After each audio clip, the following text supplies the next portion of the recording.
राज्यातील विधानसभेच्या निवडणुका डिसेंबरमध्ये होण्याची शक्यता आहे। लोकसत्ताचं हे वृत्त आहे।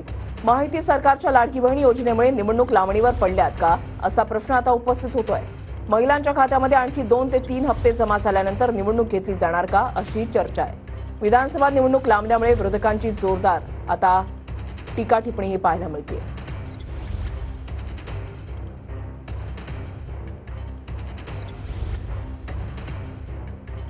माहिती सरकारच्या लाडकी बहीण योजनेमुळे निवडणुका लांबणीवर पडल्यात का, कारण महिलांच्या खात्यामध्ये आणखी 2 ते 3 हप्ते जमा झाल्यानंतर आता निवडणूक होणार का अशा संदर्भातले प्रश्न जे आहेत ते आता विरोधकांकडून उपस्थित केले जातात। विरोधकांकडून टीका सुद्धा केली जाते।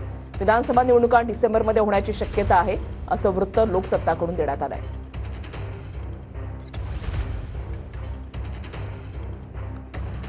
राज्यामधल्या विधानसभा निवडणुका ज्या आहेत त्या लांबणीवर पडलेल्या आहेत आणि त्याच्यामुळे विरोधकांकडून टीका टिप्पणी जी आहे ती केली जाते। महाराष्ट्रातल्या निवडणुका डिसेंबरला होणार असतील तर ही राजकारण्यांची सत्ताधाऱ्यांची सोय आहे।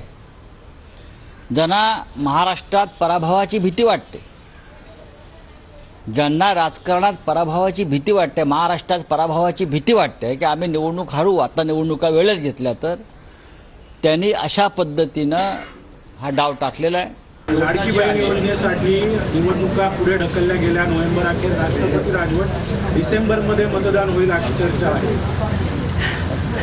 हे बघा, कितीही तुम्ही पुढे ढकललं तरी रिझल्ट नाही ना बदलू शकत आणि हा रडीचा डाव आहे। म्हणजे जर लाडकी बहीण योजनेशिवाय हे पास होत नसतील तर ह्याच्यातच अपयश आहे हा सरकारचा पहिला मुद्दा। आणि दुसरा मुद्दा की ह्यांना जर वाटत असेल की पैसे वाटूनच इलेक्शन जिंकता येतात तर मग लोकसभेमध्ये जिंकले असते ना, काय कमी केले आहेत का उद्योगांनी इलेक्शन लोकसभेमध्ये? की ज्या वेळेला मागच्या वेळेला आमची निवडणूक झाल्यानंतर लवकर काही सरकार स्थापन झालं नाही, त्यामुळे राष्ट्रपती राजवटसुद्धा लागली होती, बरोबर आहे। आणि म्हणजे आमची विधानसभा मुळात उशिरा गठीत झाली आणि तिथून मग 5 वर्ष जर मोजायचे झाले तर आम्हाला वेळ आहे।